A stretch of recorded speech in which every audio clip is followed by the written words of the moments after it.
تین تکبیر تحریمہ میں کتنا ہاتھ اٹھائیں، ہاتھ کس طرح سے باندھیں، سجدے میں پاؤں کس طرف نکالیں اور سلام کس طرح پھیریں؟ بنت خالد محمود سیالکوٹ سے پوچھتی ہیں۔ دیکھیے، خواتین تکبیر تحریمہ میں ہاتھ کس طرح اٹھائیں۔ خواتین کی جو نماز ہے وہ مردوں سے ظاہری کیفیت کے لحاظ سے مختلف ہے، اس پہ پوری امت کا اجماع ہے۔ اس پر میں دلائل سے کئی بار ریکارڈنگ بھی کروا چکا ہوں۔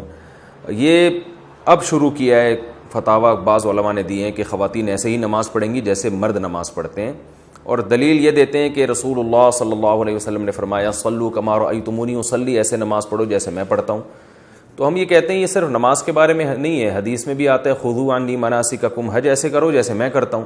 لیکن اس کے باوجود پوری امت کا اجماع ہے کہ خواتین حج میں رمل نہیں کریں گی، جو سینہ اکڑ کے طواف کیا جاتا ہے۔ حالانکہ کسی حدیث میں نہیں ہے کہ خواتین رمل کریں یا نہ کریں، کہیں بھی نہیں ہے، لیکن اس کے باوجود چونکہ اس کا تعلق پردے سے ہے، عورت کی حیا سے ہے، تو پوری امت کا اجماع ہے کہ خواتین رمل نہیں کریں گی۔ صفا اور مروہ کی سعی، نبی صلی اللہ علیہ وسلم نے تو صفا اور مروہ کی سعی دوڑ کر کی ہے، کہیں بھی نہیں ہے حدیث میں کہ آپ صلی اللہ علیہ وسلم نے عورت کو دوڑنے سے منع کیا ہو۔ لیکن ہم اس کے باوجود تمام امت کے علماء، جس میں ہمارے اہل حدیث علماء بھی شامل ہیں، وہ سب عورت کو صفا اور مروہ میں دوڑنے سے منع کرتے ہیں۔ حالانکہ ہمارے پاس نبی صلی اللہ علیہ وسلم کا اس بارے میں کوئی بھی قول موجود نہیں ہے، لیکن پوری امت نے اجماع کیوں کیا کہ بھئی عورت کا تعلق حیا سے ہے اور عبادت میں حیا کا عنصر جھلکنا چاہیے۔ اسی وجہ سے پوری امت آج تک اس پر اتفاق رہا ہے کہ عورت دوڑے گی نہیں۔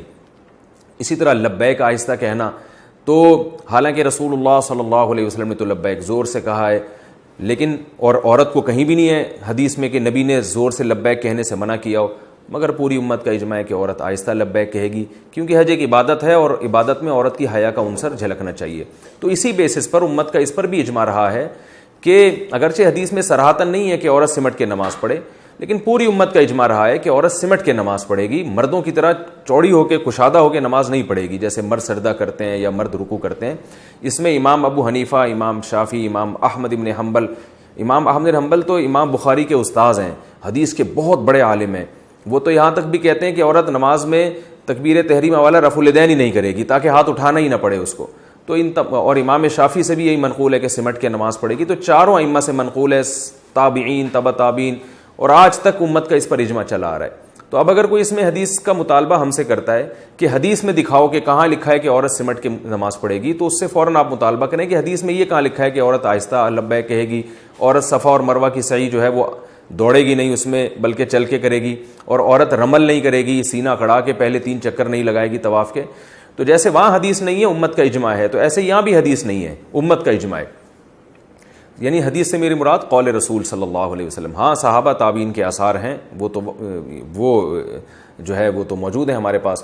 امام بخاری رحمہ اللہ نے صرف اسلاف میں صرف ایک خاتون کا تذکرہ کیا ہے کہ وہ مردوں کی طرح نماز پڑھا کرتی تھیں۔ تو اس سے صاف پتہ چلتا ہے کہ امام بخاری نے اسلاف کے جس دور کا تذکرہ کیا اس میں مردوں اور عورتوں کی نماز میں فرق مشہور تھا، تبھی تو امام بخاری کہہ رہے ہیں کہ فلاں خاتون مردوں کی طرح پڑھ رہی ہیں۔ تو پتہ چلا کہ اسلاف کے دور میں مردوں کی طرح نماز الگ تھی، عورتوں کی طرح الگ تھی۔ تو اس سے صاف پتہ چلتا ہے کہ ان عورت کے علاوہ جتنی عورتیں تھیں اسلاف میں، صحابہ اور تابعیہ، وہ ساری عورتوں کی طرح نماز پڑھ رہی تھیں۔ تو اس لیے امام بخاری نے صرف ایک خاتون کا تذکرہ کیا ہے، تو باقی تمام ان کے اپوزٹ چل رہی تھی اور وہ عورتوں کی طرح سمٹ کے نماز پڑھ رہی تھی۔ یہ وہ دلائل ہیں جن کا انتہائی احترام کے ساتھ اہل حدیث علماء کے انتہائی احترام کے ساتھ یہ وہ دلائل ہیں جن کا ہمیں اس جواب نہیں ملتا۔ تو اس لیے یہ پوری امت کا اجماع ہے کہ خواتین جو ہے وہ سمٹ کے نماز پڑھیں گی۔ بعض حضرات تو اس میں تشدد برتتے ہیں اور حنفیہ کو بہت لتاڑتے ہیں کہ انہوں نے حدیث کی مخالفت کی اور عورت کو حکم دیا ہے کہ وہ سمٹ کے نماز پڑھے، حدیث کی مخالفت کی ہے۔ لیکن عجیب بات ہے کہ یہی حضرات امام احمد بن حنبل پہ کیوں اعتراض نہیں کرتے، یہ حضرات امام شافعی پہ کیوں اعتراض نہیں کرتے؟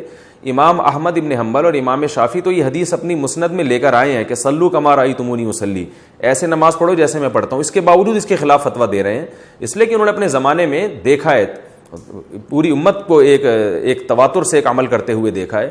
اور رسول اللہ صلی اللہ علیہ وسلم کی صحیح حدیث ہے لا تجتمع امتی علی ضلالہ، میری امت گمراہی پہ جمع نہیں ہوگی۔ یہاں تک کہ جو اہل حدیث حضرات ہندوستان میں 150 سال پرانے جو فتاویٰ ہمیں ملتے ہیں اس میں اہل حدیث کی کتابوں میں بھی یہی لکھا ہوا ہے کہ عورتیں سمٹ کے نماز پڑھیں گی۔ تو یہ اس دور میں میں سمجھتا ہوں کہ ایک نیا فتویٰ ہے جو چل پڑا۔ غلطی ہر انسان سے ہوتی ہے، لیکن ہمیں امت کے جو اجماعی مسائل ہیں ان میں انحراف نہیں کرنا چاہیے. اور خود حدیث سے بھی ثابت ہے کہ پردے کے معاملے میں عورت کا حکم مرد سے مختلف ہے. جیسے کہ رسول اللہ صلی اللہ علیہ وسلم نے ارشاد فرمایا عورت کی گھر کی نماز مسجد کی نماز سے بہتر ہے. کیوں؟ گھر میں پردہ زیادہ ہے. نبی صلی اللہ علیہ وسلم نے یہ بھی ارشاد فرمایا کہ عورت کے اندر گھر کے کمرے کی نماز صحن کی نماز سے بہتر ہے. حالانکہ وہاں کوئی دیکھنے والا نہیں ہے, کوئی نامحرم تھوڑی ہے, عورت کا اپنا گھر ہے. میں اس لیے کہہ رہا ہوں کہ بعض علماء یہ کہتے ہیں کہ بھائی اگر اکیلے میں عورت نماز پڑھ رہی ہے تو پھر بھی اس کو سمٹ کے نماز پڑھنے کا حکم کیوں دیا جاتا ہے, حالانکہ وہاں تو دیکھنے والا کوئی نہیں ہے. تو ہم یہی بات کہتے ہیں کہ عورت کے گھر میں کوئی نامحرم نہیں ہے, پھر بھی حدیث میں آتا ہے کہ صحن سے کمرے میں نماز پڑھنا اس کے لیے زیادہ بہتر ہے. تو اس سے صاف پتہ چلتا ہے کہ عورت کی نماز میں حیا کا عنصر جھلکنا چاہیے اور یہ ظاہر ہونا چاہیے کہ یہ عورت ہے. حدیث میں یہ بھی آتا ہے, آپ صلی اللہ علیہ وسلم نے فرمایا التسبیح للرجال والتصفیق للنساء. امام سے اگر نماز میں غلطی ہو جائے تو مرد اللہ اکبر یا مرد سبحان اللہ کہہ کے غلطی پہ تنبیہ کرے گا, لیکن عورت کو آواز نکالنے کی اجازت نہیں ہے. حالانکہ نارملی عورت کی آواز کا پردہ نہیں ہے, وہ ضرورت کے وقت بول سکتی ہے, لیکن نماز میں اس کو بولنے پر بھی پابندی لگا دی کہ وہ دائیں ہاتھ بائیں ہاتھ کی ہتھیلی پر رکھ کر ایسے تالی مارے گی جس سے امام کو پتہ چلے گا کہ وہ غلطی کر رہا ہے. تو پتہ چلا نماز کے باہر کے احکام الگ ہیں, نماز کے اندر کے احکام الگ ہیں. اسی طرح اور بھی ہمیں اس بارے میں روایات ملتی ہیں. حضرت عائشہ رضی اللہ تعالی عنہا نے جب عورتوں کی امامت کی تو بالکل صف کے بیچ میں کھڑے ہو کر نماز پڑھائی ہے. حالانکہ امام تو آگے کھڑا ہوتا ہے, عورت کی امام جو ہے نا وہ تو آگے کھڑا ہوتا ہے, لیکن حضرت عائشہ بیچ میں کھڑی ہوئی ہیں تاکہ امام جو ہے وہ ظاہر نہ ہو. تو یہاں دیکھیں کس قدر حیا کا خیال رکھا ہے کہ نماز میں عورت کا عورت پن جھلکنا چاہیے. اسی طرح ہم دیکھتے ہیں کہ نماز میں عورت مردوں کی امامت نہیں کر سکتی, آگے نہیں کھڑی ہو سکتی. بیٹا ماں کو نماز پڑھا سکتا ہے, ماں بیٹے کو نماز نہیں پڑھا سکتی. حالانکہ ماں کا درجہ تو بیٹے سے زیادہ ہے, اس کے باوجود ماں جو ہے وہ نماز میں پیچھے کھڑی ہوگی, بیٹا آگے کھڑے ہوگا. تو اس میں اللہ تعالیٰ نے جو ہے نا ایک نماز میں مرد اور عورت میں ایک بڑا فرق رکھا ہے کہ ان کا فرق, یہ فرق نماز کے اندر جھلکنا چاہیے. تو یہ وہ تمام احادیث ہیں اور روایات ہیں جن سے فقہاء نے, تمام فقہاء نے استدلال کیا ہے کہ بھئی اس سے صاف پتہ چلتا ہے کہ عورت اور مرد کی نماز کی جو ظاہری کیفیت ہے اس میں بہت زیادہ فرق ہے. وہ فرق جھلکنا چاہیے نماز کے اندر, اور یہ تواتر سے اجماعی مسئلہ چلا آ رہا ہے. تو اب لوگ حدیث کا مطالبہ کرتے ہیں, تو جو مطالبہ کریں آپ ان سے مطالبہ کر لیں کہ صفا اور مروہ میں جو ہے عورت دوڑے گی نہیں, حدیث دکھاؤ کہاں ہے. تو امت کے اجماعی مسائل اس طرح سے توڑ موڑ کر حدیث کا لیبل لگا کے اگر ہم نے تبدیل کرنا شروع کر دیے تو ہمارے تو دین کا بیڑا غرق ہو جائے گا بالکل. تو اس لیے انہی فقہا پر اعتماد کرنا چاہیے جو ہم سے پہلے محقق گزر چکے ہیں. عبداللہ بن مسعود رضی اللہ تعالیٰ عنہ کی روایت ہے, فرمایا من کان منکم مستنن فلیستن بمن قد مات فإن الحی لا یؤمن علیہ الفتنہ. عبداللہ بن مسعود رضی اللہ تعالیٰ عنہ فرماتے ہیں کہ جو تم میں اقتدا کرنا چاہتا ہے تو آج کے دور کے جو یوٹیوبرز ہیں اور آج کے دور کے جو محققین ہیں ان کی اتباع نہ کرے, بلکہ جو دنیا سے جا چکے ہیں ان کو فالو کریں, کیونکہ حی پر فتنے کا اندیشہ زیادہ ہے. جو زندہ لوگ ہیں ان کے بارے میں ڈر ہے کہ یہ دنیا پرستی میں یا اپنی دکان چمکانے کے لیے لیبل یہ لگا رہے ہیں کہ ہم دوسروں کی دکانیں بند کر رہے ہیں, مگر ان کا مقصد ایسا نہ ہو کہ اپنی دکان چلانا چاہ رہے ہوں. تو اس کا بھی یہ زندہ لوگوں پہ یہ اندیشہ زیادہ ہے. پرانے لوگوں کی جو تحقیقات ہیں وہ تحقیقات للہیت کی بیس پر ہوتی تھیں, آج نفس پرستی کا دور ہے.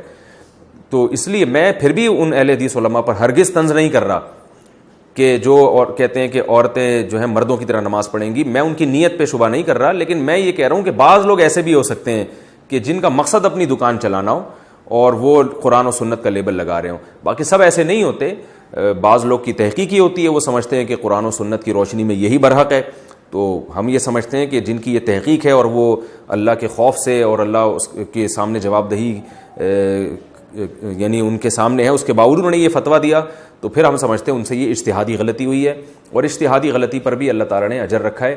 لیکن ہم عوام کو یہی کہتے ہیں کہ جو مجتہدین پہلے گزر چکے ہیں, ابو حنیفہ, مالک, شافعی اور احمد بن حنبل, جن کو پوری امت محقق مانتی ہے, ان کی ریسرچ کو آپ فالو کریں, یہ آپ کے لیے زیادہ بہتر ہے. ہاں, تو اب جو بات یہ کہ اصل تو یہ کہ عورت سمٹ کے نماز پڑھے گی. اب سمٹنے کی کیفیات کیا ہوں گی, ان میں فقہا کا اختلاف ہے یہ میں اس لیے کہہ رہا ہوں کہ بعض لوگ کہتے ہیں کہ یہ کون سی حدیث میں لکھا ہے کہ عورت سینے پہ ہاتھ باندھے گی، یہ کون سی حدیث میں آتا ہے کہ عورت سجدے میں دائیں طرف پاؤں نکال کے بیٹھے گی، یہ کون سی حدیث میں آتا ہے کہ تشہد میں عورت دائیں طرف پاؤں نکالے گی یا بائیں طرف پاؤں نکالے گی، یہ کون سی حدیث میں آتا ہے کہ عورت رفع الیدین میں کندھوں تک ہاتھ اٹھائے گی اور مرد جو ہے نا وہ کانوں تک ہاتھ اٹھائیں گے. تو بھائی اب ہر چیز پہ الگ سے حدیث کا مطالبہ کرنا یہ غلط ہے. اس لیے کہ جب سمٹنا ثابت ہو گیا اجماع امت سے، اور اجماع کا حجت ہونا وہ حدیث ہی سے ثابت ہے کہ نبی صلی اللہ علیہ وسلم فرما چکے کہ میری امت گمراہی پہ جمع نہیں ہو سکتی، تو اب وہ کیفیات مبہم ہے، احادیث میں ان کا صراحتاً تذکرہ نہیں ملتا، لہذا اس میں فقہا کی رائے ہیں مختلف. تو آپ جس فقی کی رائے کو فالو کریں وہ آپ کے لیے بہتر ہے. تو امام ابو حنیفہ کے جو فقہ ہے اس کے مطابق جو ہے، کیونکہ کندھوں تک ہاتھ اٹھانے میں جو ہے وہ یعنی اس میں عورت زیادہ کھل جاتی ہے، تو اس لیے انہوں نے کہا کہ کانوں تک ہاتھ اٹھانے میں، تو اس لیے انہوں نے کہا کہ صرف کندھوں تک ہاتھ اٹھائے جائیں. اور جب وہ تحیات میں بیٹھیں گی تو اپنے دونوں پاؤں دائیں طرف نکال کے اس طرح سے زمین پہ بیٹھیں، اور سجدہ جب وہ کریں گی تو دونوں پاؤں جو ہے دونوں بازو بچھا لیے جائیں اور پاؤں کو دائیں طرف نکالا جائے، پورے جسم کو زمین پہ بچھا لیا جائے. اس سے یہ بھی پتہ چلتا ہے کہ وہ جو حدیث میں آتا ہے کہ تم میں سے کوئی جو ہے وہ کتے کی طرح سجدہ نہ کرے، تو اس سے مراد مرد ہیں، اس میں خطاب رسول اللہ صلی اللہ علیہ وسلم کا مردوں کو ہے. اس لیے کہ مرد کا اس طرح سے اٹھ کے زمین پہ سمٹ کے سجدہ کرنا یہ سستی اور کاہلی کی علامت ہے، اس لیے آپ صلی اللہ علیہ وسلم نے اس کو پسند نہیں کیا. لیکن عورت کا اس طرح سے سمٹ کے سجدہ کرنا یہ سستی کی نہیں بلکہ اس کی حیا کی علامت ہے. عورت کا اپنے سرین جو ہے وہ کولے جو ہے وہ سجدے میں اٹھانا اوپر کی طرف، یہ حیا کے بہرحال خلاف ہے. بعض حضرات نے یہ کہا ہے کہ عبداللہ بن عمر رضی اللہ تعالی عنہ نے سے روایت ہے کہ عورتیں آہستہ لبیک کہیں گی، لہذا ہم اس روایت کی وجہ سے عورتوں کو آہستہ لبیک کہنے کا کہتے ہیں، اور عبداللہ بن عمر سے ایسی کوئی روایت نہیں ہے کہ وہ عورت سمٹ کے سجدہ کرے گی.